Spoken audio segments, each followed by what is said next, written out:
These images of North Africans worshipping have never been seen before on television.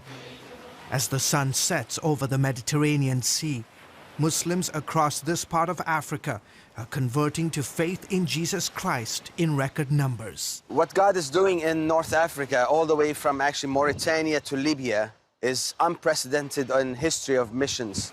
Tino Kahush, a graduate of Regent University, has spent years traveling the region to document the transformation. I have the privilege of recording testimonies and listening to first-hand stories of men and women, all ages, where they can be sitting in a room and see the appearance, the presence of God appear to them in reality. It's like a vision. Some of them gave me stories of they carry a conversation. It's not just a light that appears. His interviews confirm what experts say is a profound move of God in the predominantly Muslim nations of Mauritania, Western Sahara, Morocco, Algeria, Libya, and Tunisia.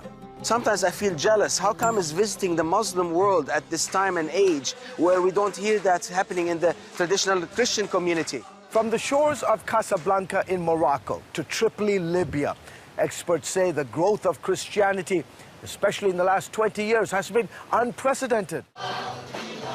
And nowhere is that growth more evident than in the North African nation of Algeria.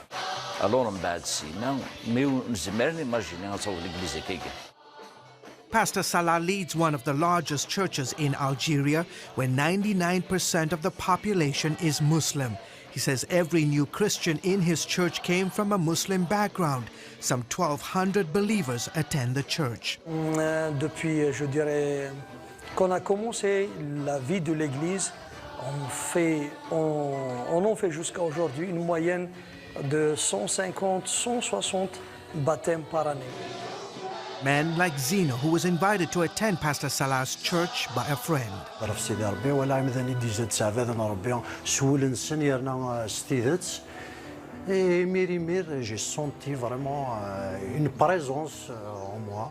Others like Farhat speak of miraculous encounters. He says he was illiterate and couldn't read the Bible when he accepted the Lord. Then God made a change. Alors dan شي سويسي خدم ربي لي كان نتاع سيدي ربي كل يوم ذا شو ديا شي كيغناش كو ميم ان شونجمون دي لا فينا. Even though Algeria is overwhelmingly Muslim, the government has given Protestant churches the freedom to register their congregations. It is the first Muslim Arab government who recognized officially churches from Islam. Yusuf Kurahmani is a leading Algerian pastor.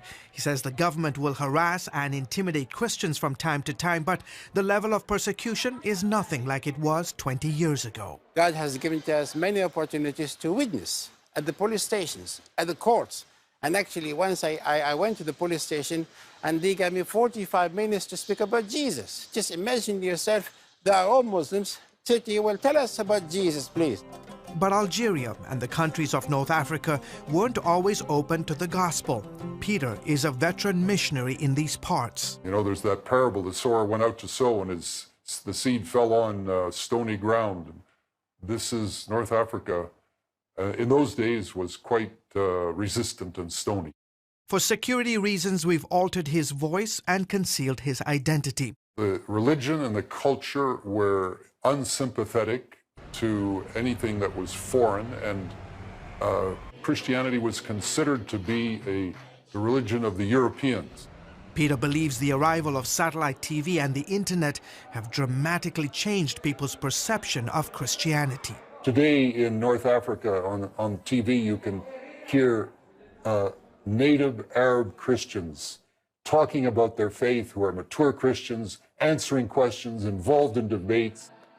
Emboldened by God's power, Algerian Christians are now on a mission to take the gospel to the four corners of the globe. God has put in our heart to be able to send 1,000 missionaries by the year 2025. And I really believe maybe one day America will end up with some Muslim converts, missionaries coming to reach out to the Muslims there and other parts as well. George Thomas, CBN News, along the shores of the Mediterranean.